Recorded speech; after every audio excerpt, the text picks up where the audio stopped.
Istiqlal jemaah salat subuh yang dimuliakan oleh Allah Subhanahu wa taala. Alhamdulillah pada pagi ini kita baru saja laksanakan salat subuh berjamaah. Semoga salat subuh kita semua diterima oleh Allah Subhanahu wa taala. Amin. Semoga juga Allah melimpahkan rahmat kasih sayang dan keberkahan kepada kita semuanya. Sesuai dengan schedule kajian kita di Al-Falah pada subuh hari Sabtu, insyaallah akan diisi oleh Bapak Ustaz Sabarudin tentang kitab Tazkiyatun Nafs. Jadi tentang pengelolaan hati ya Ustaz. Mudah-mudahan apa-apa yang akan kita saksikan bersama, kita kaji bersama, kita simak bersama, senantiasa bermanfaat untuk kita semuanya dalam meningkatkan iman serta takwa kepada Allah Subhanahu wa taala. Amin. Nanti di akhir kajian ada kesempatan untuk tanya jawab untuk memantapkan pengetahuan kita. Terima kasih. Para guru bersilakan.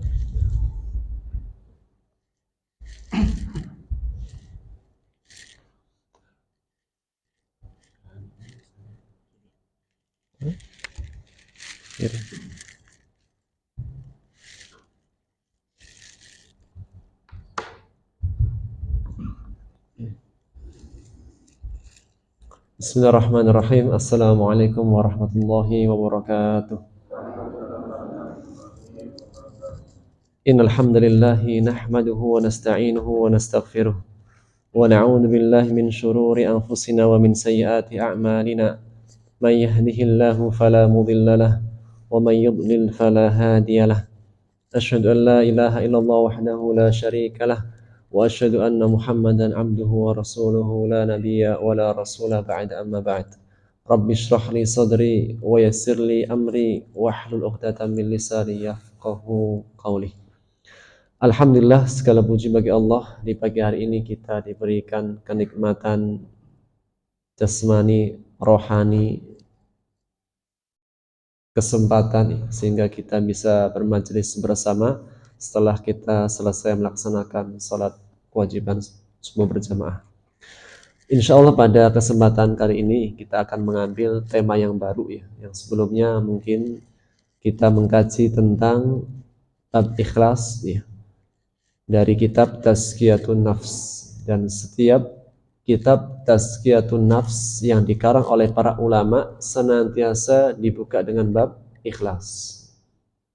Kalau dalam kitab fikih yang dibahas tentang bab masalah niat. Jika dalam perkara akidah, maka pertama kali yang dibahas tentang perkara keesaan Allah Subhanahu wa taala.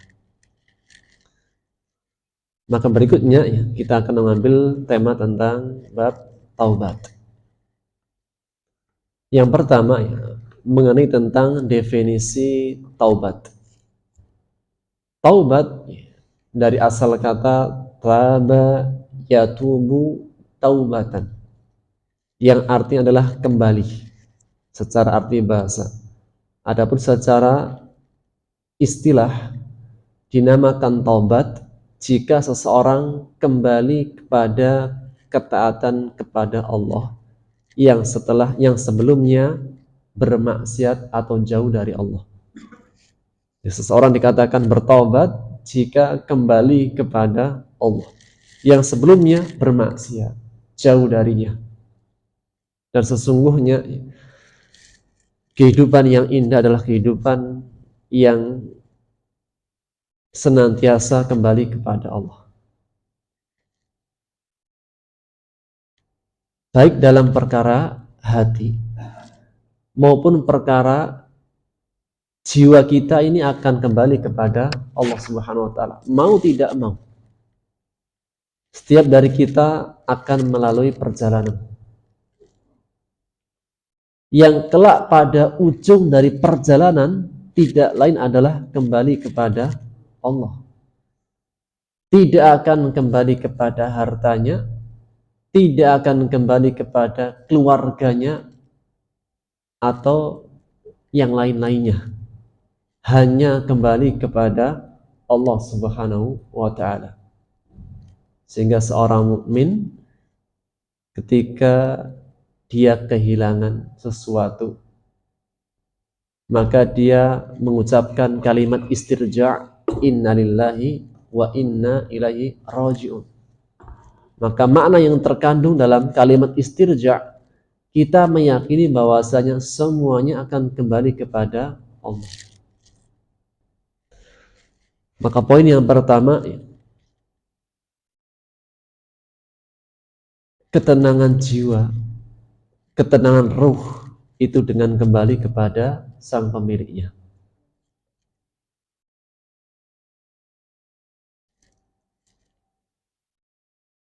Maka di antara dalil mengenai tentang taubat, Allah menegaskan dalam surat An-Nur ayat 31. Allah menegaskan di surat An-Nur ayat 31. Di potongan ayat yang terakhir, wa tubu ilallahi jami'an ayyuhal mu'minuna la'allakum tuflihun.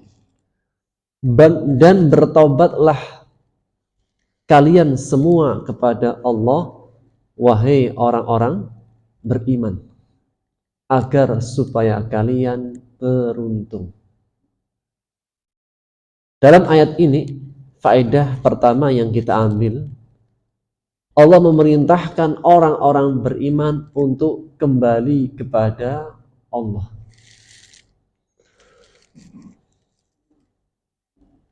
Maka pada ayat ini Allah menegaskan tubuh menggunakan fi'il amr yang artinya adalah perintah, dan perintah mengandung makna bersegera. Bersegeralah bertobat, kembalilah kepada Allah, wahai orang-orang beriman. Dan juga firman-Nya dalam surat At-Tahrim ayat 8. Allah menegaskan, a'udzubillahi minasyaitonir rajim. Ya ayyuhalladzina amanu tubu ilallahi taubatan nasuha. Wahai orang-orang yang beriman, bertobatlah kalian kepada Allah dengan taubat yang nasuha. Dikatakan taubatan nasuha adalah taubat yang sebenar-benarnya taubat. Dikatakan taubatan nasuhan jika dia pertama melepaskan segala perbuatan dosanya. Yang kedua, berazam tidak mengulanginya. Yang ketiga, benci kembali kepada kemaksiatan yang ia lakukan, sebagaimana ia benci jika dicampakkan ke dalam api neraka. Maka lagi-lagi Allah mengatakan, wahai orang-orang beriman, kembalilah, bertobatlah kepada Allah dengan taubatan yang sebenar-benarnya taubat. Dan siapakah figur kita, contoh dalam bertobat? Tidak lain tentunya Rasulullah Sallallahu Alaihi Wasallam. Karena berbicara mengenai taubat, ini perintah dari Allah yang tentunya kita ingin melihat seperti apakah taubat. Siapa contoh kita dalam bertobat? Tentunya para nabi dan rasul yang pertama. Yang kedua, orang-orang yang soleh. Bahwasanya kalimat taubat ini bukan sebatas lafaz yang diucapkan, kemudian tidak ada realita dalam kehidupan. Namun benar-benar kalimat yang diucapkan dan dijiwai dengan hatinya. Kadang kita ingin tahu, seperti apa sih realisasinya, kenyataannya.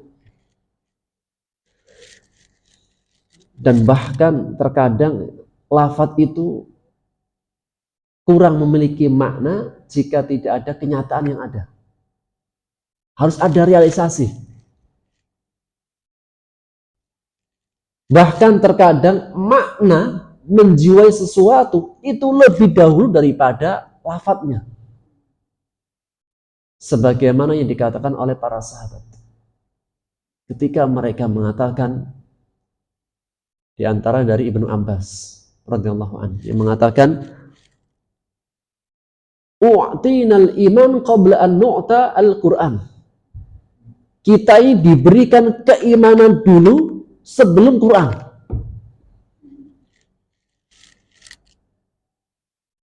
Kita diberikan keimanan dulu sebelum kita diberikan Quran. Makna keimanan benar-benar menjiwai, meyakini makna yang terkandung dalam perintah. Dan kami para sahabat melihat tentang kehidupan iman itu pada diri Rasulullah SAW. Bagaimana beliau sholat, bagaimana beliau bermuamalah, bagaimana gerak-gerik beliau dalam kehidupan bersama para sahabatnya. Sehingga makna-makna itu sudah dicontohkan, sudah dipraktekkan secara langsung oleh dan dilihat oleh para sahabat. Barulah turun lafaz-lafaznya. Dalam artian para sahabat belajar langsung dalam kepribadian Rasulullah SAW, dalam amaliyahnya. Barulah turun ayat demi ayat yang kemudian itu lebih menguatkan dan memantapkan. Dan beliau mengatakan, dan sungguh aku mendapati generasi yang dia membaca Quran dari Al-Fatihah sampai Anas, tapi dia tidak mengetahui mana perintahnya, mana larangannya. Dia tidak memahaminya, dia tidak menjiwainya apa yang terkandung di dalamnya. Karena bagaimanapun banyaknya ayat, lafaz yang dibaca, lafaz yang didengar, tapi jika tanpa perasaan, tanpa dilakukan, tanpa diresapi dan dijiwai, itu nggak ada rasanya. Demikian juga dengan perkara taubat. Kalau sebatas kata-kata saja, lafaz saja, semua orang bisa mengatakan, semua orang sudah pernah mendengarkan. Tapi seperti apa kenyataan yang harus direalisasikan? Perlu menjiwai, perlu meresapi, perlu meletakkan lafaz-lafaz ini dalam hati seorang hamba. Dan Rasulullah SAW, sebagaimana yang ditegaskan oleh oleh beliau dalam hadis riwayat Muslim, beliau bersabda, ayyuhan nas tubu ilallah. Wahai manusia, bertobatlah kalian kepada Allah. Wastaghfiru, dan perbanyaklah istighfar. Fa inni atubu fil yaumi mi'ata marrah. Sesungguhnya aku, kata Rasulullah SAW, bertaubat dalam seharinya 100 kali. Ini yang dilafadzkan beliau. Belum lagi bacaan-bacaan zikirnya dalam solat-solatnya. Rasulullah SAW saja dalam seharinya bertaubat, memperbanyak istighfar 100 kali. Itu di luar solat. Mungkin setiap dari kita akan mengatakan, apa dosa beliau? Terkadang seseorang itu ketika mendengarkan kalimat istighfar itu hanya membatasi ketika berbuat kemaksiatan. Dan makna istighfar, kita mohon ampun kepada Allah dari setiap perbuatan dosa, yang besar maupun yang kecil. Atau dari perbuatan-perbuatan yang kita itu jauh dari kebaikan itu. Terkadang seorang hanya membatasi pada satu saja. Saya akan beristighfar jika saya berbuat dosa. Padahal makna istighfar itu tidak hanya dalam perbuatan dosa. Bahkan kalau kita ada yang kurang pun, maka yang kurang-kurang itulah disempurnakan, ditutup dengan istighfar. Kita bisa lihat setiap kita selesai sholat 5 waktu, setelah salam, pertama kali yang kita baca adalah istighfar. Kenapa tidak alhamdulillah? Karena habis sholat. Kalau kita habis sedekah, apa bilangnya? Alhamdulillah, sudah banyak. Atau kita habis selesai haji, umroh, setelah perjalanan yang begitu panjang, alhamdulillah selesai. Habis bangun rumah, setelah nyicil beberapa lama, kemudian bangun rumah. Yang biasanya kena tampias atau bocor ketika hujan atau kebanjiran sekaligus. Benar Pak ya? Kebanjiran. Setelah tanggulnya sudah dirapikan, rumahnya tidak lagi bocor, biasanya bilang Pak, alhamdulillah. Itu dalam perkara dunia. Tapi dalam perkara akhirat menyikapinya agak beda Pak. Ketika kita selesai amalan, satu amalan tertentu, satu ibadah tertentu, di antara cara menyikapinya dengan memperbanyak istighfar. Kenapa? Karena semaksimal-maksimal kita dalam kebaikan, ada gak kurang-kurangnya? Contoh nih Pak, kita sholat subuh berjamaah. Alhamdulillah. Dalam melaksanakannya itu sempurna, perfect, sempurna, benar-benar sempurna, atau ada kurang-kurangnya? Mulai dari awal, datangnya ketika adzan atau setelah adzan. Ini menjadi muhasabah diri. Setelah adzan lama apa jauh? Padahal kita tahu kan, barang siapa yang datang di awal ada keutamaannya. Itu satu Pak. Tadi ketika kita datang ke masjid, sholat qobliyah subuh atau terlambat? Tahiyatan masjid atau belum? Tadi ketika kita sholat berjamaahnya, benar-benar khusyuknya sempurna atau sama ada ngantuk-ngantuknya juga Pak? Kemudian ketika kita, kalau kita hitung-hitung, kalau kita itu evaluasi, ternyata banyak kekurangannya. Dan itulah realita dalam kehidupan kita. Semaksimal-maksimal kita dalam menyempurnakan sesuatu pasti ada yang kurang. Kenapa? Kenapa Pak? Manusiawi. Karena Allah tidak ridho. Kesempurnaan itu ada pada manusia. Mutlak kesempurnaan hanya milik Allah. Adapun ada kurang-kurang dikitnya, itulah manusia. Tapi jangan berdalil, oh kan saya manusia Pak, jadi ada kurang-kurangnya terus. Itu enggak. Kita ini berusaha untuk menyempurnakan. Jangan sesuatu yang baik itu dibuat, apa istilahnya itu, membenarkan kesalahannya. Bukan itu tujuannya. Maka sesungguhnya setiap dari kita sesempurna-sempurnanya ingin menjadi yang sempurna, pasti ada kekurangannya. Coba kita tanya Bu, dalam kehidupan saja Pak, kehidupan rumah tangga, Bu, Ibu sudah merasa menjadi istri yang solehah Bu ya? Sudah merasa menjadi istri yang solehah, yang sempurna? Belum Pak ya? Kita lihat bapak-bapak Pak, sudah ingin menjadi suami yang terbaik?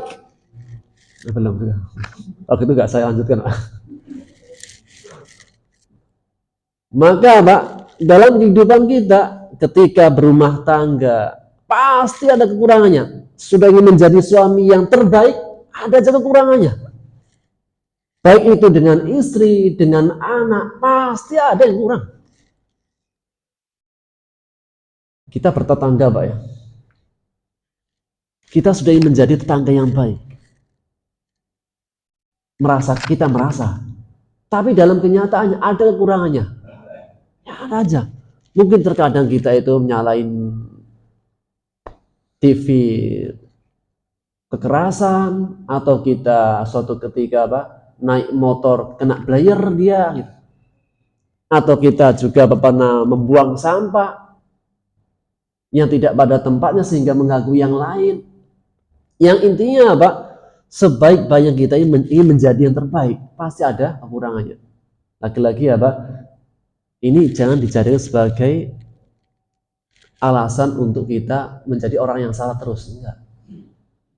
Tapi inilah sikapnya seorang mukmin, senantiasa kembali kepada Allah. Semaksimal-maksimalnya kita dalam ketaatan, pasti ada yang kurang. Oleh karenanya Allah perintahkan agar kita semuanya bertobat kembali kepadanya. Baik dari perbuatan dosa, dosa-dosa besar.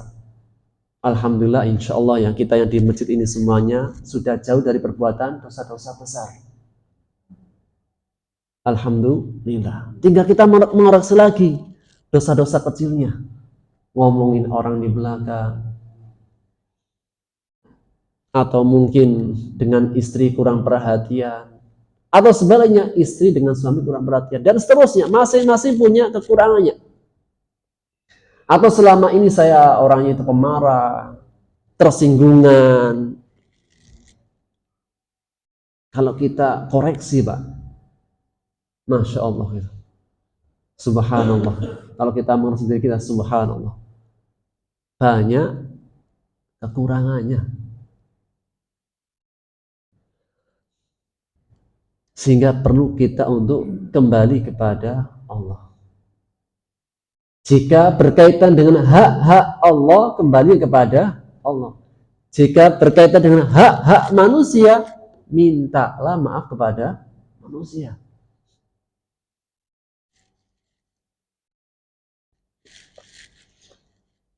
Rasulullah saja, Rasulullah bayangkan, dosa yang dulu diampuni, yang akan datang juga diampuni. Surga sudah menjadi jaminan. Beliau masih memperbanyak istighfar. Hal ini menegaskan diantaranya bahwasanya dalam perkara taubat, istighfar itu tidak hanya sebatas dalam perkara dosa. Kekurangan-kekurangan kita pun perlu ditutup dengan istighfar. Apalagi yang sudah jelas-jelas kita ini berbuat dosa.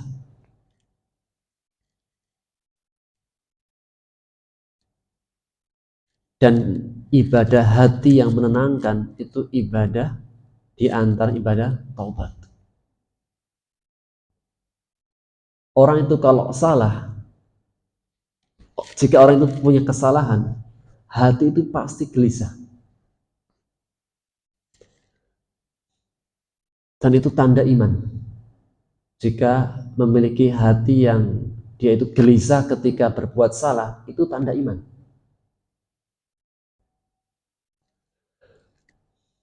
Maka disebutkan dalam sebuah asar dari Umar ibn Khattab radhiyallahu anhu, beliau mengatakan, "Man sarrathu hasanatuhu wa sa'athu sayyi'atuhu fahuwa mu'min." Barang siapa yang senang, gembira dengan kebaikan-kebaikannya, gelisah, sedih hatinya dengan keburukan-keburukannya, fahuwa mu'min, itulah orang beriman. Maka jika punya hati gelisah ketika berbuat salah, itu tanda iman.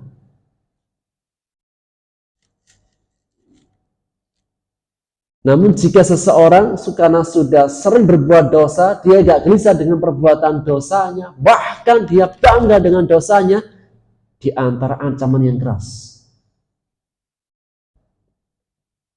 dari Allah dan Rasulnya, Allah tidak akan mengampuni al-mujahir. La yadkhulul jannata al-mujahir, tidak akan masuk surga orang yang bangga dengan perbuatan dosanya.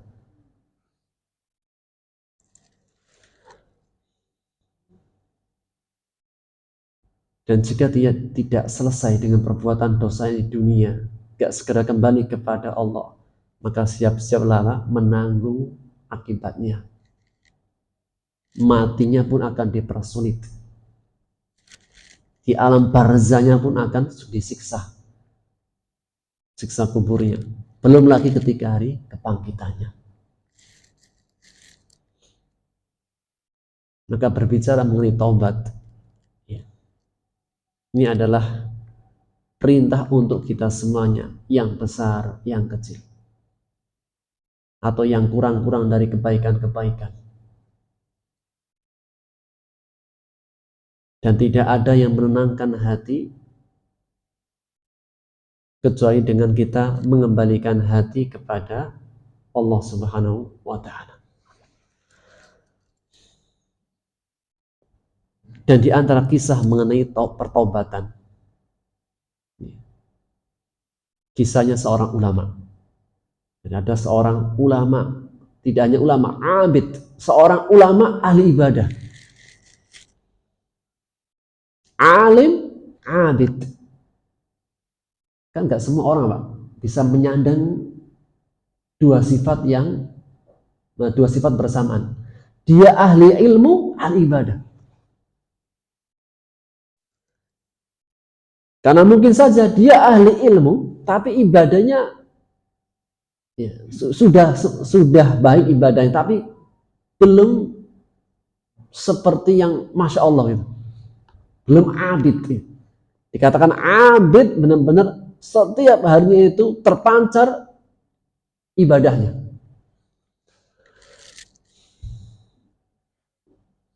Mungkin nggak, Pak? Ahli ilmu tapi ibadahnya kurang. Mungkin.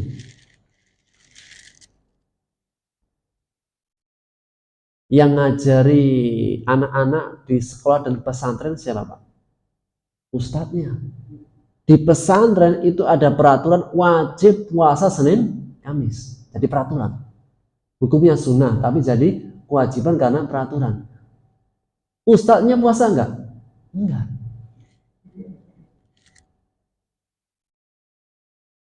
Kata ustadznya, dulu sudah ketika saya di pesantren.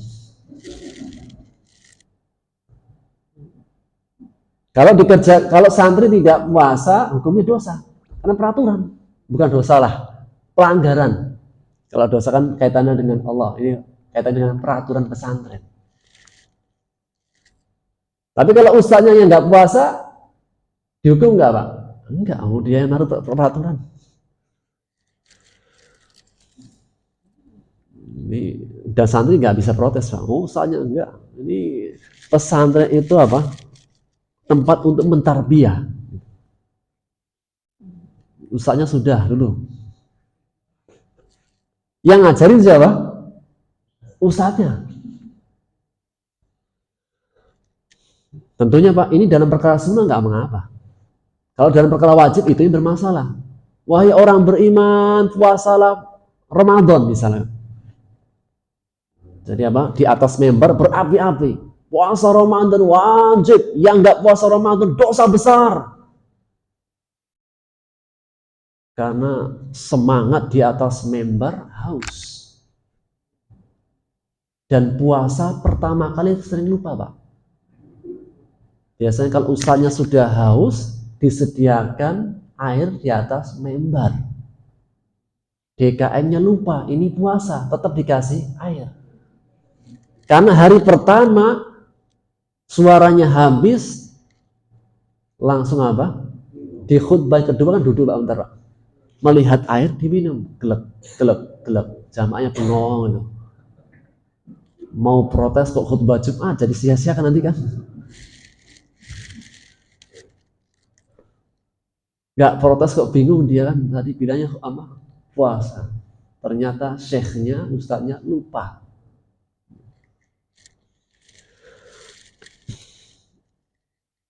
Mungkin saja ahli ilmu ibadahnya kurang. Tapi ini ada seorang ulama, alim, abid. Dia ahli ilmu, ibadahnya pun luar biasa. Puasa Senin Kemisnya, mungkin puasa Daudnya, kemudian infak sedekahnya. Kan jarang, Pak, ya? Ustadz ahli sedekah kan jarang. Biasanya ustadznya apa? Sukanya ngajuin proposal ke jamaah.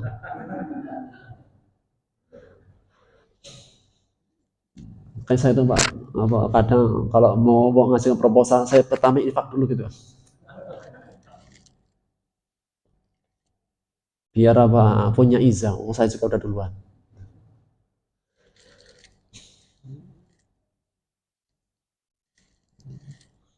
Kadang usahanya, ayo bapak haji umroh, padahal dia belum haji umroh. Boleh nggak? Ya boleh. Karena perkara haji dan umroh dalam perkara kemampuan. Kalau usahanya miskin, jamaahnya yang kaya, ya jamaahnya duluan. Kan biasa gitu ditinggal, Pak. Jadi yang ngajarin ustadznya, setelah sudah bisa, ustadz ditinggal. Seharusnya jamaahnya sepakat. Wah, ustadz kita mana yang belum haji umroh? Ajak. Amin. Alhamdulillah saya sudah Pak. Jadi bukan apa.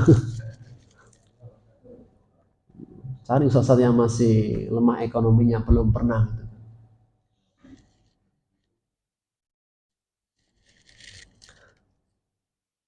Maka ada seorang alim abid yang dulunya adalah pendosa. Siapakah beliau? Fudail bin Iyad. Namanya Fudail bin Iyad, seorang tabi'ut tabi'in, generasi ketiga. Fudail bin Iyad, dan kisah beliau ini disebutkan dalam kitab Al-Bidayah wan Nihayah karangan Ibnu Katsir. Juga disebutkan dalam kitab Siyar A'lamun Nubala karangan Ad-Dhahabi. Fudail bin Iyad seorang alim abid yang dulunya adalah seorang pendosa. Pendosanya suka begal orang. Tidak tanggung-tanggung Pak. Begal orang. Bahkan apa? Dia spesialis dalam pembegalan. Orangnya tinggi, besar, pemberani, kuat lagi. Spesialis dalam pembegalan. Karena sangat masyhurnya beliau dalam pembegalan sampai ibu-ibu kalau punya anak, anaknya kalau malam-malam nggak mau masuk rumah, mereka akan mengatakan, jika kamu masih di luar nanti saya kasihkan Fudail. Sampai apa? Orang-orang itu kalau apa ingin membuat sesuatu yang menakut-nakut itu disebut namanya. Kalau kamu nggak masuk rumah, nanti kita apa? Panggilkan Fudail. Jadi udah kelas kakap Pak gitu. Dosanya. Suatu ketika Fudail bin Iyad ini suka sama perempuan. Jadi senakal-nakalnya orang kalau sama perempuan itu takluk. Maka dia menawarkan diri untuk menikah dengan perempuan, tapi menolak. Fudail kan? Siapa nggak Fudail itu? Akhirnya suatu ketika dia memberanikan diri mau naik di atas rumahnya. Bahasa kita mau ngintip Pak. Orang zaman dulu kalau mau ngintip itu usahanya luar biasa. Kalau sekarang cukup buka YouTube. Fitnahnya lebih kuat hari ini Pak. Fitnah hari itu lebih dahsyat daripada zaman dulu. Maka Fudail bin Iyad naik ke atas rumah, dan rumahnya itu dari beberapa rumah. Jadi untuk menuju rumahnya itu harus melewati beberapa genteng rumah. Ketika dia naik ke atas rumahnya untuk ngintip, Fudail mendengarkan ayat Quran. Ada orang yang ngaji di pertengahan malam. Jadi apa? Tengah malam ada yang tahajud. Habis tahajud baca Quran. Dibacalah surat Al-Hadid ayat 16. Ya memang sampai pada firman Allah surat Al-Hadid ayat 16. Yang bunyinya a'udzubillahi minasyaitonirrajim. Alam ya'ni lil ladzina amanu an takhsha'a qulubuhum li dzikrillah. Belum tibakah waktunya bagi orang-orang beriman? Apa belum tiba? Kapan selesainya? Kepada orang-orang beriman, hati mereka itu khusyuk, takut kepada Allah. Wa ma nazala minal haq, dan apa yang telah Allah turunkan dari kebenaran. Ini orang beriman mau sampai kapan hatinya ini enggak takut kepada Allah? Hatinya tidak khusyuk dengan apa yang Allah turunkan dari Quran. Wala yakunu kalladina utul kitab. Jangan sampai hatinya orang beriman itu seperti hatinya ahli kitab, yang ketika mereka melewati masa yang panjang, hatinya semakin keras.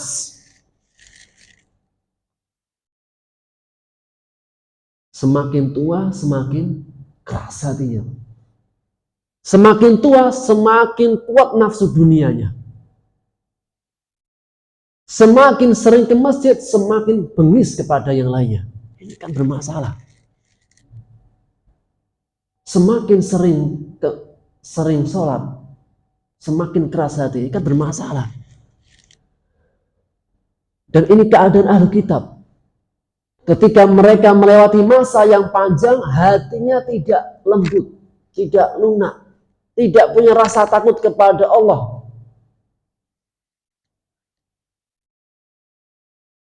Kenapa?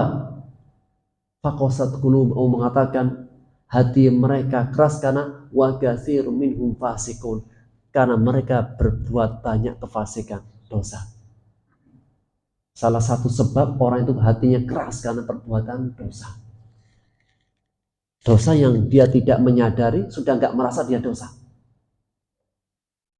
Ketika mendengarkan ayat ini, hatinya Fudil langsung bergetar. Kakinya langsung bergetar, langsung mengatakan, bala ya Rabbana al-an. Iya ya Allah, ya Allah, hari ini ya Allah, sekarang. Ini Pak, ketuanya begal. Bahkan spesialisnya begal. Dia pingin perempuan langsung naik ke atas rumahnya. Ketika mendengarkan ayat Quran langsung bergetar dan tertegun. Ini begalnya zaman salafus soleh. Nggak tahu kalau begal zaman sekarang apa. Mendengarkan ayat Quran masih bergetar ya. Sejak malam itu dia bertobat kembali kepada Allah, langsung turun, nggak jadi. Enggak, belum sampai ke perempuan yang 7. Langsung menangis, kemudian dia berwudu, kemudian dia langsung masuk masjid. Jadi awalnya nggak pernah masuk masjid, akan begal lagi, tiba-tiba masuk masjid, Pak. Kira-kira orang gimana melihatnya? Ini aneh kan? Kalau kita masuk masjid kan udah biasa. Tapi kalau ada ketua preman masuk masjid dan datangnya tengah malam gitu kan. Kira-kira marbotnya takut apa malah seneng? Jangan-jangan kotak aman menghilang nih. Fudil menangis sampai subuh.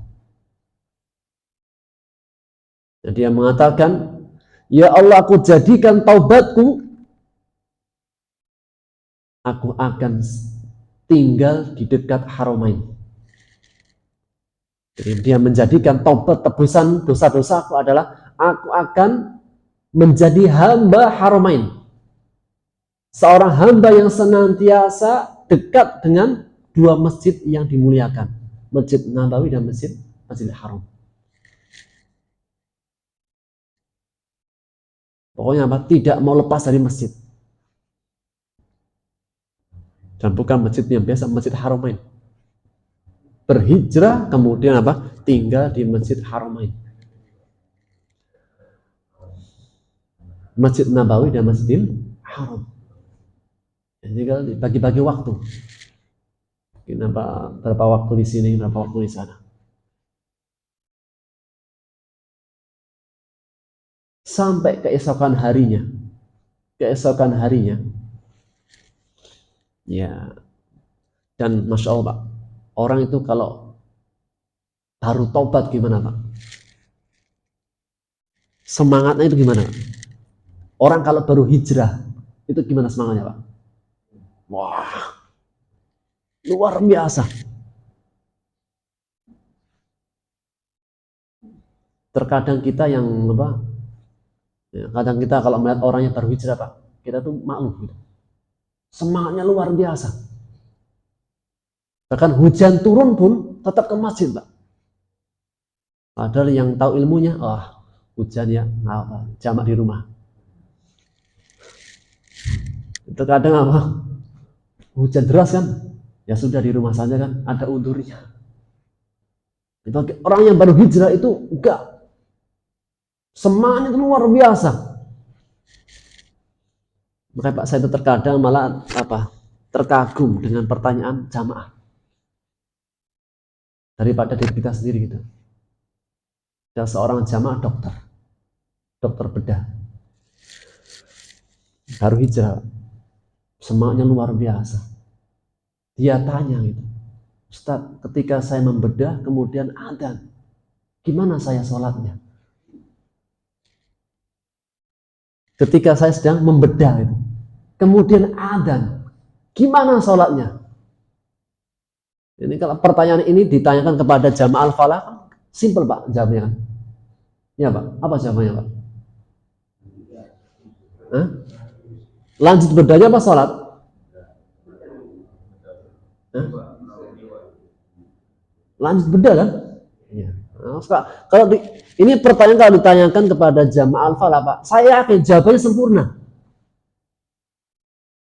Sholat apa membedah? Membedah Ustaz. Karena ada maslahat, ada mudarat. Mana yang dahulukan? Menghilangkan mudarat dulu. Ini jawaban al-falah. Jawaban jamaah al-falah. Tapi Pak, saya itu yang bukan di pertanyaan yang di jawabannya, bukan saya. Justru saya itu hati tertegun Pak, terkagum, Masya Allah. Dia dalam keadaan sibuk, yang diingat apa Pak? Sholatnya. Terkadang kita yang sudah hafal hadis-hadisnya, fadilahnya, terkadang kan, Anda terajar, entah dulu. Padahal kita Pak, sudah tahu hadisnya, Qur'annya, fadilahnya. Terkadang kita yang pahami nggak tersentuh. Udah biasa, santai. Apalagi yang rumahnya dekat masjid ya. Ada yang rumah dekat masjid? Enggak jadi, ada orangnya. Enggak lah. Terkadang kita nih, masjid kan, ntar masih ada. Ntar kalau komat juga denger kan gitu. Ini saya tanya Pak. Sedangkan yang jauh, udah ada, segera. Kenapa? Kalau saya nggak segera nanti terlambat. Masing-masing punya ujiannya gitu. Yang dekat dengan masjid, masih ada. Apa? Dekat rumah saya. Itu setannya masuk gitu. Sehingga yang sering di soft pertama itu yang rumahnya jauh. Yang rumahnya dekat sering masbuknya. Tapi ini nggak berlaku di Masjid Al-Falah. Jadi ini di luar tidak. Masing-masing punya ujiannya.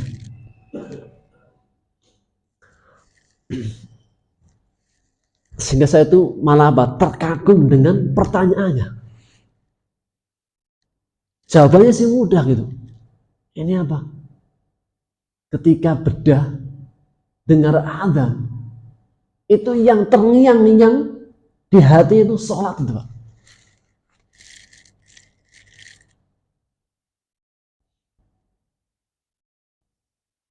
Menggabungkan ilmu dan ibadah itu perlu perjuangan. Menjadi ahli ibadah saja tidak ada ilmunya sangat disayangkan Pak. Kurang. Khawatirnya salah dia nggak tahu. Menjadi ahli ilmu tapi nggak ada ibadahnya, sayang. Sudah baik, yang satu baik dengan semangatnya, ibadahnya, tapi kurang ilmunya. Khawatirnya kayak kisah Juraij. Pernah dengar Bu, kisah Juraij? Juraij seorang abid, seorang ahli ibadah yang luar biasa. Dulunya sama Pak, dulunya pendosa. Kemudian taubatnya luar biasa. Suatu ketika sedang sholat, Allahu Akbar, dipanggil ibunya, ya Juret, bantu ibu. Apa Pak kalau di kampung Pak? Biasanya suruh bantu ibu. Ambil air, jemurin gabah, atau apa? Nah, ayamnya atau apa? Ayamnya dikasih makan. Ini contoh aja. Dalam kisah Juret kan disebutkan, ya, datang manggil, ya Juret. Ini Pak, baru hijrah nih Pak. Solati au umi, dalam hatinya ketika sholat. Ini salat sunnah. Ibuku atau sholatku? Nah, ya. Kalau jam al-falah luar biasa. Tapi kata Juret, enggak, sholat. Nah, ini panggilan Allah Pak. Sedang di hadapan Malikul Muluk, raja di raja. Ibu benar. Ternyata sikapnya Juret salah. Ibunya 3 kali manggil, 3 kesempatan manggil, gak direspon. Ibu kalau salah terkadang gitu. Doa yang jelek. Ini sama, Juretnya kurang paham ilmu, ibunya juga kurang paham ilmu. Ya Allah, jangan wafatkan Juret sampai dia kena ujian, digoda dengan pelacur. Salah juga ibunya kan? Tadi, tapi dikabulkan enggak doanya? Dikabulkan sama Allah. Doanya. Juret ketika sebelum wafat itu apa? Kena ujian, dituduh berzina dengan pelacur. Maksud Pak, yang ingin saya ambil faedahnya, semangat ibadahnya cuma kurang ilmunya. Sayang gitu.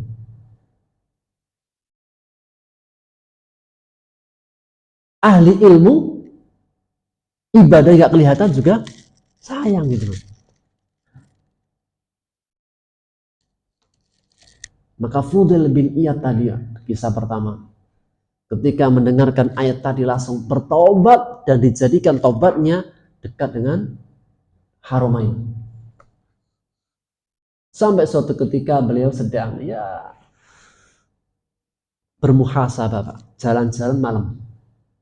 Jadi, kalau biasanya jalan-jalan malam untuk cari mangsa, ini jalan-jalan malam merenungkan dulu dosa ini dan itu. Sampai suatu ketika beliau singgah di rumah yang tidak ada penghuninya, rumah sungung lah gitu, di tengah kota. Kan banyak Pak ya, rumah sungung. Ada nggak di sini? Rumah yang sudah nggak ada orangnya, nggak ditempatin. Ada ya? Nggak dijual.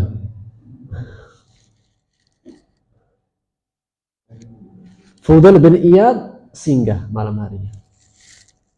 Ketika singgah, ternyata juga ada orang yang singgah. Orang yang singgah ini kafilah. Kafilah para pembisnis, para tajir, para pedagang. Mungkin kita, ngapain para pedagang kok nginepnya di rumah nggak ada penghuninya? Jangan bayangkan sekarang Pak, zaman dulu belum ada hotel. Zaman dulu Pak, zaman tabi'ut tabi'in, sekian ribu, 1000 tahun yang lalu, belum ada hotel, sehingga nginapnya di tempat yang penting penginapan, yang diinapin rumah kosong. Namanya pedagang gitu gimana Pak? Kalau paginya subuhnya sudah mau jualan, bangunnya jam berapa? Mana pedagang kita Pak? Pedagang luar biasa. Untuk mengejar dunia itu jam 3 udah bangun Pak. Pasar Pondok Gede full. Semangat kita kalah ya. Maka para pedagang ini bangun, ayo kita pergi ke pasar sekarang. Kata temannya, jangan. Kenapa? Kalau kamu pergi sekarang nih, belum subuh, nanti apa? Akan datang Fudel. Padahal Fudel itu di belakang dia. Tambah menangis lagi, ya Allah, dosaku seperti apa ya Allah, sampai orang-orang takut dariku. Kenapa nggak takut sama Allah? Jadi betapa dulu kejamnya Fudel, jahatnya Fudel, sampai dibuat permisalan. Ada anak nangis, anak nakal, kalau kamu masih nakal, tak kasihkan Fudel.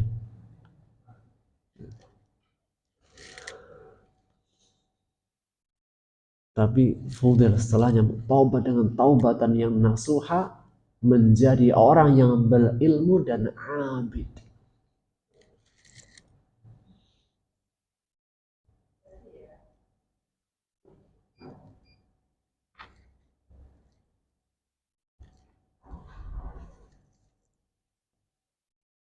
Dan Allah Subhanahu wa Ta'ala suka dengan taubatnya seorang hamba. Habis waktunya?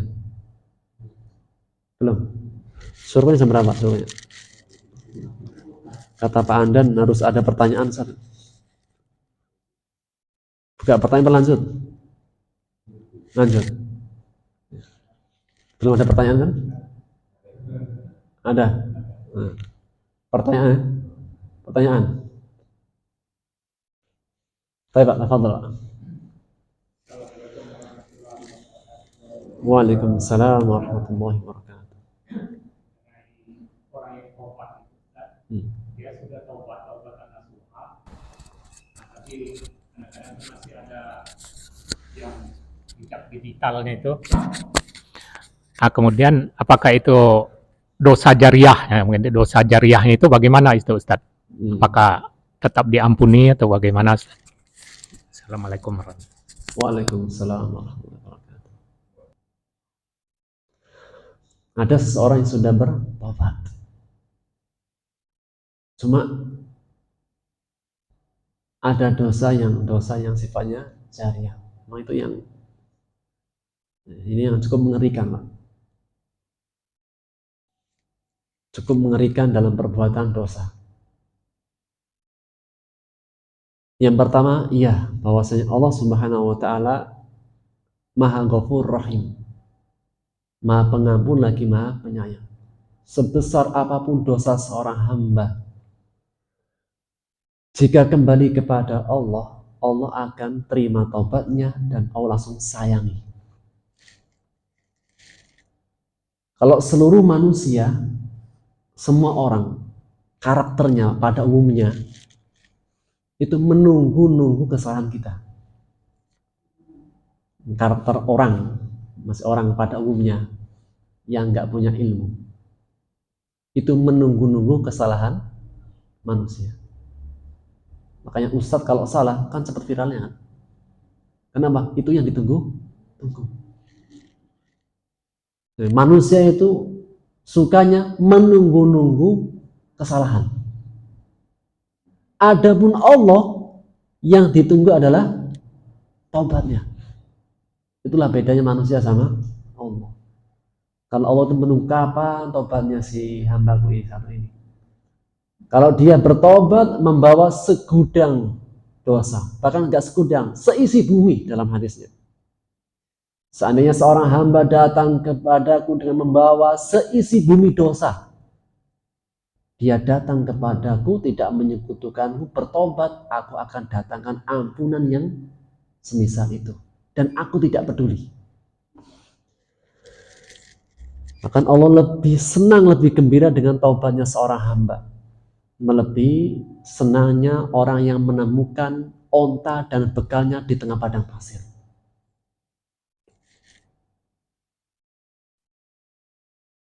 Selama roh masih di kandung badan, belum nyampe kerongkongan, matahari belum terbit dari barat,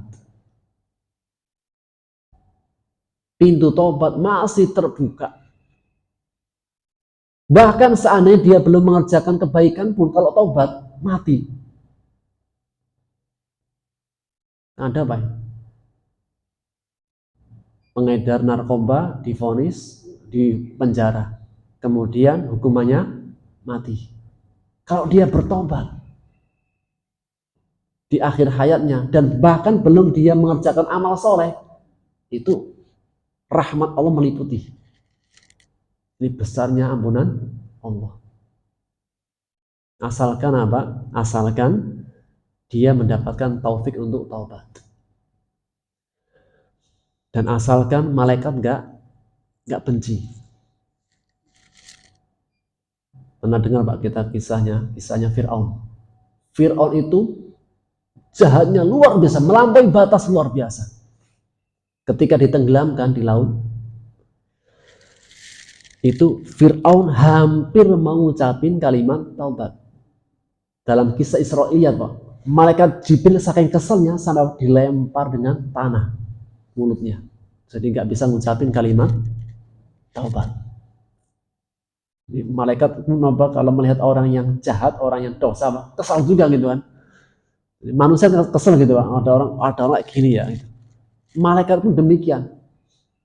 Fir'aun itu mengucapin kalimat tauhid, kalimat taubat, tapi karena malaikat Jibril saking keselnya apa, ketika mengucapin diambil lumpur atau pasir dilemparkan ke dalam mulutnya, akhirnya nggak bisa mengucapin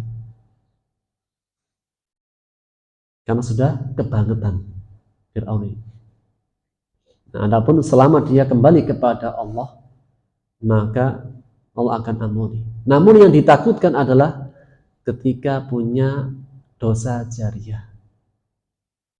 Di antara sebab dosa jariyah dialah pembuka pintu keburukan itu.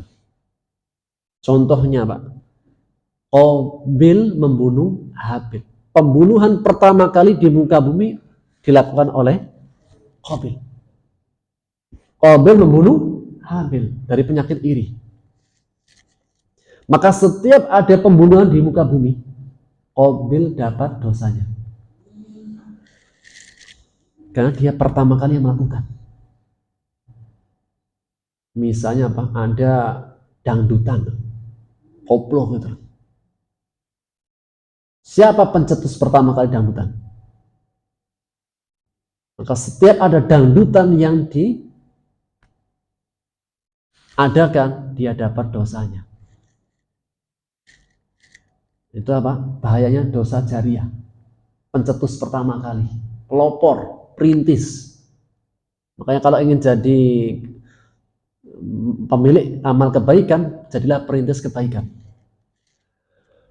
Maka dia jika punya dosa jariyah, maka dia bertobat kembali kepada Allah dan lakukan perbaikan usahanya. Kemudian serahkan kembali kepada Allah. Misalnya dulu apa? Dia yang ngajarin pembegalan. Tidaklah ada begal-begal yang muda, preman-preman muda, dia ya dulu yang ngajarin. Misalnya, nah, ketuanya. Ketika dia bertobat, maka kewajiban dia adalah mengislah, mengadakan perbaikan orang-orang yang dulu pernah diajari. Kemudian urusannya dikembalikan kepada Allah. Jika tidak, tetap dia dapat catatan. Dia harus ada usaha. Oleh karena Rasulullah SAW bersabda, jika seseorang berbuat dosa, maka iringlah dengan kebaikan dan perbanyak perbaikan. Jika dosanya dengan hak Allah, mudah. Jika dosanya berkaitan dengan hamba, manusia, adakan islah segera. Karena bedanya hak Allah dengan hak manusia. Kalau berkaitan dengan hak Allah, Allah itu bermuamalah dengan hambanya atas dasar rahmat. Asalkan dia taubat, udah rahmat Allah langsung meliputi. Tapi kalau dosanya berkaitan dengan manusia, manusia itu menuntut keadilan apa rahmat? Keadilan. Itulah bedanya Pak, hak Allah sama hak manusia. Makanya yang berat itu dosa berkaitan dengan hak Allah apa hak manusia secara umum. manusia. Kalau berkaitan dengan hak Allah itu agak mudah gitu. Tapi kalau dosa berkaitan dengan hak manusia, hakun adami, ini yang berat. Contoh hutang. Hutang berkaitan dengan hak Allah, hak manusia. Nah, ada haknya Allah, ada hak manusia kan, suruh untuk melunasi. Tapi yang lebih kuat hak manusia. Ketika dia mati, selesai gak utangnya? Enggak. Tetap berlanjut. Siapa yang bertanggung jawab? Ahli warisnya.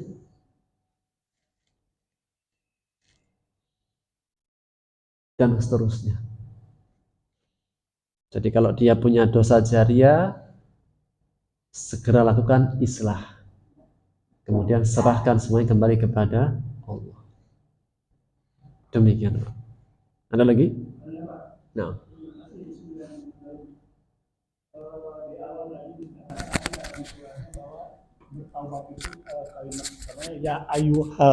Ya ayyuhalladzina amanu, jadi kepada orang beriman. Entas. Kenapa orang? Nah, jadi seolah-olah bertaubat itu eksklusif gitu ya, miliknya orang beriman. Nah, bagaimana orang-orang yang belum beriman? Jadi mana yang didahulukan untuk bertobat, kita beriman dulu atau taubat dulu baru beriman gitu. Terima kasih. Wassalamualaikum warahmatullahi wabarakatuh. Waalaikumsalam warahmatullahi wabarakatuh. Dalam satu ayat dan satu hadis orang-orang beriman. Dalam ayat dan hadis yang lainnya, ya ayuhan nas, wahai manusia. Jadi manusia secara umum dan manusia secara khusus. Di antara faedahnya, taubat itu untuk semuanya. Semuanya yang dia adalah manusia harus kembali kepada Allah. Yang non-muslim pun misalnya Pak, harus tobat. Kalau dia nggak bertobat dari perbuatan dosanya, itu dosanya akan berkali lipat. Dan hukuman itu bertingkat-tingkat. Ada yang keras, ada yang keras, ada yang keras. Kan neraka itu satu neraka apa bertingkat-tingkat? Bertingkat-tingkat. Sebagaimana surga ada 100 tingkatan, neraka pun demikian. Akan tapi Allah lebih khususkan lagi orang-orang beriman. Karena orang beriman itu dikenal dengan sifat taubatnya. Kalau ada orang beriman nakal, ini kan sayang dengan label imannya. Sudah beriman sudah luar biasa. Jangan sampai apa? Terbatas hanya mukmin tapi nggak bertobat. Kan sayang. Sudah punya paspornya masuk surga, tapi surganya belakangan. Dan menunjukkan, Allah sebut orang-orang beriman, Allah itu sayang dengan orang-orang beriman. Hai orang-orang beriman, khususnya dirimu, raihlah rahmatku dengan bertobat. Jika engkau orang beriman adalah orang yang dirimu terpanggil untuk bertobat. Maka dalam kisah Fudil tadi kan, seorang tabi'ut tabi'in, ketua begal, ketika mendengarkan ayat, mungkin selama ini dia membegal nggak pernah dengerin ayat. Ketika mendengarkan ayat surat Al-Hadid ayat 16, langsung bertobat. Sudah ya Allah, sudah waktunya. Akhirnya apa? Dia bertobat dan memperbagus taubatnya, memperbaiki kebaikannya.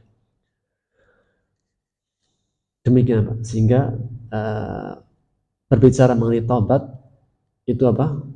Semua manusia. Di ayat lain, di hadis lain disebutkan manusia, tapi khususnya orang-orang beriman, agar orang-orang beriman senantiasa kembali kepada Allah Subhanahu wa taala.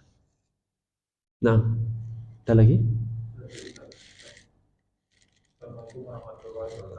Waalaikumsalam warahmatullahi wabarakatuh.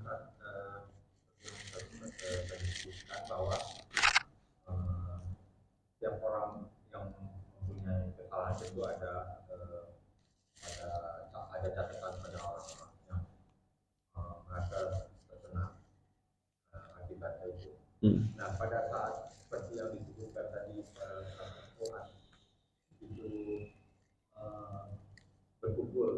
ketemu atau masuk ke rumah kosong dan oleh orang-orang atau pada orang tua yang anak-anaknya bandel disebutkan bahwa kamu nanti akan ketemu atau Fudel bin Iyad. nanti kita jangan keluar dulu, nanti kita akan ketemu. Nah, apakah hal demikian menyebabkan kita dosa atau gimana Ustaz? Untuk bahwa sebenarnya dia udah bertobat tapi kita tidak tahu bahwa dia sudah bertobat. Tapi kita tetap menyatakan dia masih orang yang negatif. Seperti kita sekarang ini, kalau pilkada atau pemilu ini kita tahu catatan orang pemimpin itu, tapi ternyata dia sebenarnya katanya sudah bertobat, tapi kita tidak tahu. Kan kita karakter orang. Apakah ini kan yang menyatakan demikian dapat dosa atau gimana? Pertama, jika seseorang itu membicarakan aib saudaranya, itulah ghibah. Seseorang punya aib, kemudian dibicarakan, itulah ghibah. Tapi jika tidak ada, misalnya si A itu kayak gini, tapi ternyata nggak ada, apa namanya? Fitnah. Kalau ada, ghibah. Itu hak sesama orang beriman. Ternyata iya, dulunya memang gitu. Dulunya memang seperti itu. Sekarang sudah taubat. Maka jika dia sudah bertobat, sudah kita tahu dia bertobat, ya, maka dikhawatirkan perkara ghibah. Meski ya dalam kenyataan kehidupan kita tidak bisa menyalahkan orang-orang yang dulu melihat keburukan kita. Umar bin Khattab mengatakan, barang siapa yang menampakkan kebaikan, barang siapa dia itu orang yang baik dan menampakkan kebaikan, kami itu akan mencintai dia. Dan barang siapa dia orang yang buruk, menampakkan keburukannya, jangan salahkan orang itu menilai dia. Jika ada orang yang baik, kemudian nampak kebaikannya, orang mencintai, itu adalah wajarnya manusia mencintai kebaikan. Tapi jika ada orang yang buruk, menampakkan keburukan itu, kemudian orang menilai itu orang buruk, jangan salahkan. Sehingga Rasul mengatakan, jangan kalian campakkan dirimu ke dalam tempat-tempat yang mengundang tuduhan. Meskipun apa? Kita harus lebih menjaga tentang kehormatan saudara kita. Tapi seseorang itu dilarang jangan engkau mendekati tempat-tempat yang mengundang buruk sangka. Misal, dia orang yang baik, tapi mainannya ke tempat klub malam. Kira-kira kalau orang itu berprasangka buruk, wajar nggak? Tampak kita nggak tahu, tapi sering ke sana. Habis ngaji, habis selesai ngaji, malamnya ke klub malam. Dan orang melihat, kira-kira orang yang berprasangka buruk kepadanya wajar nggak? Ya wajar. Ngapain? Rasul mengatakan, jangan kalian taruh dirimu di tempat-tempat yang mengundang fitnah.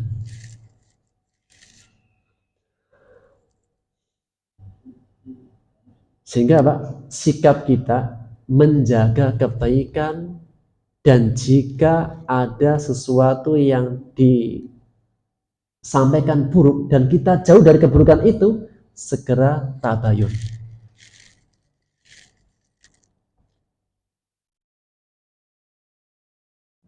Jika ada orang yang memfitnah kita, padahal kita nggak melakukan, kita sebagai yang terkena fitnah nih Pak, yang difitnah, diam apa tabayun? Nggak apa-apa, kan saya dapat apa? Pahala kiriman kan? Kira-kira gimana? Ada orang memfitnah kita nggak melakukan. Kita diamin apa tabayun? Tabayun segera. Agar menyelamatkan orang yang memfitnah atau yang termakan fitnah.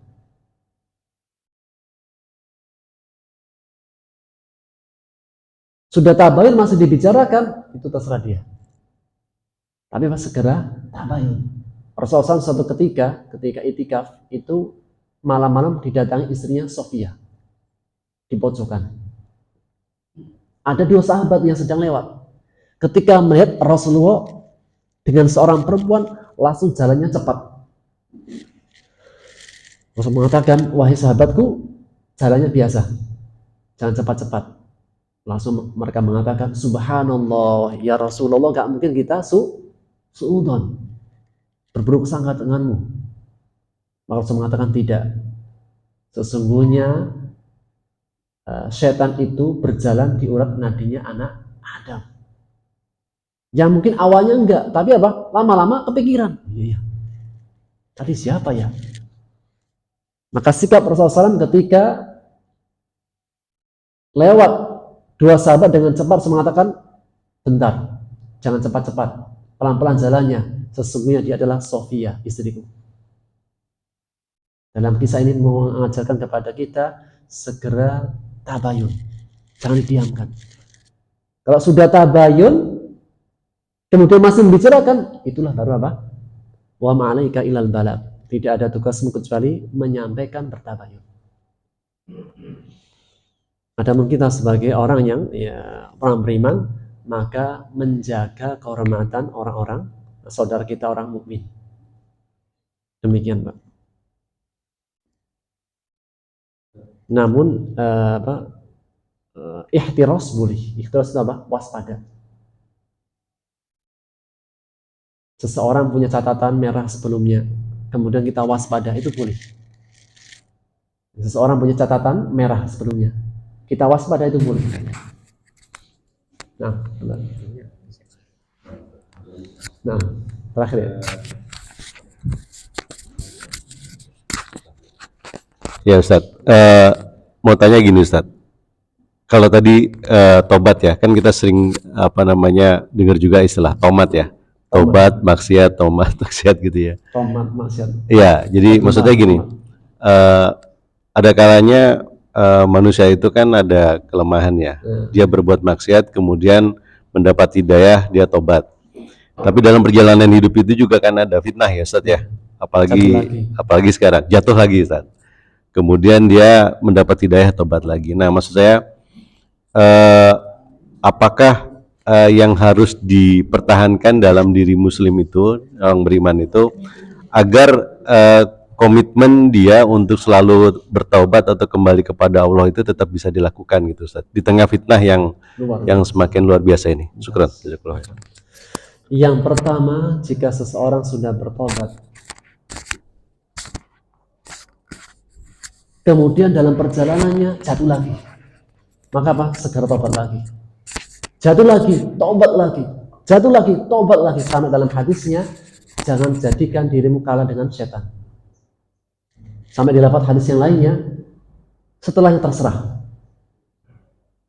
Jadi kalau sudah berbuat tobat, jatuh lagi, tobat lagi, segera. Jatuh lagi, tobat lagi, segera. Sampai dalam hadisnya, kalau masih berulang kali jatuh, terserah. Terserah itu masih apa? Lakukan itu terus. Jangan sampai dikalahkan oleh setan. Itu satu. Yang kedua, di saat orang itu bertobat, harus tahu cara-cara tobat. Hati itu lemah, perlu penguatan. Maka dia cara penguatannya itu ada triknya. Di antaranya apa? Dalam kisah seorang yang membunuh 100 nyawa. Masyhur ceritanya Pak. Dia membunuh 99 nyawa. Datang ke rahib, ada pintu tobat gak? Bagiku. Berapa nyawa? 99. Kebangetan. Akhirnya apa? Karena ketua preman dikatakan seperti itu, langsung digenapkan 100. Baru dia ke rahib yang lain yang ahli ilmu. Ada bin tobat, masih ada.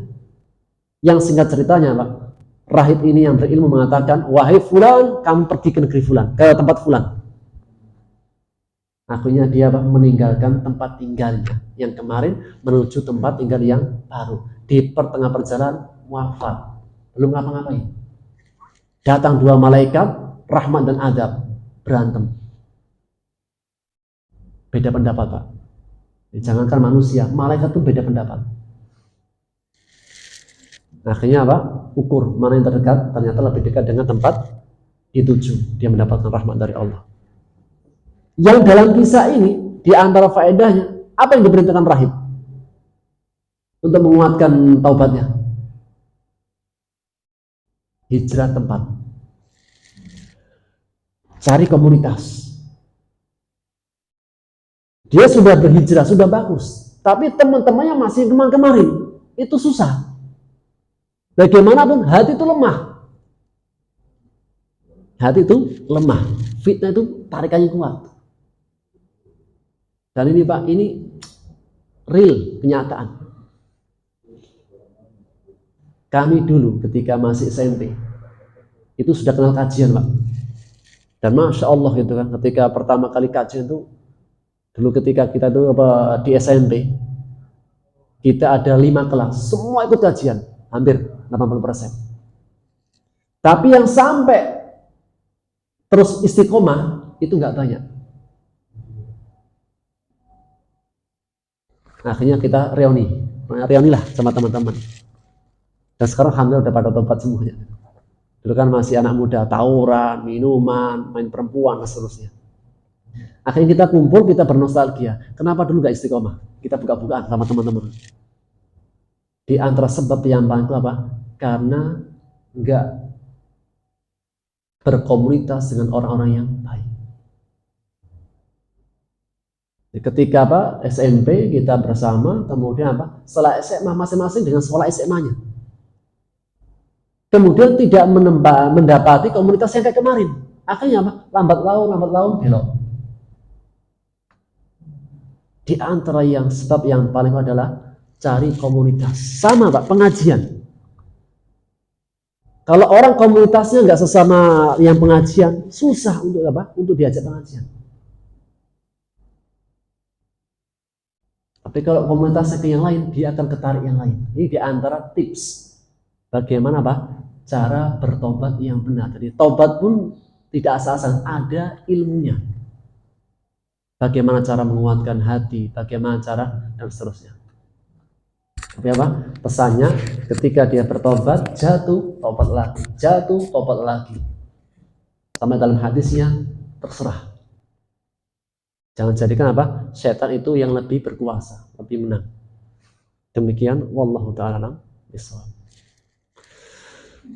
Karena waktunya sudah jam 6 lewat, kita cukupkan, kita akhiri dengan kafaratul majlis. Subhanakallahumma bihamdika asyhadu an la ilaha illa anta astaghfiruka wa atubu ilaik. Assalamualaikum warahmatullahi wabarakatuh.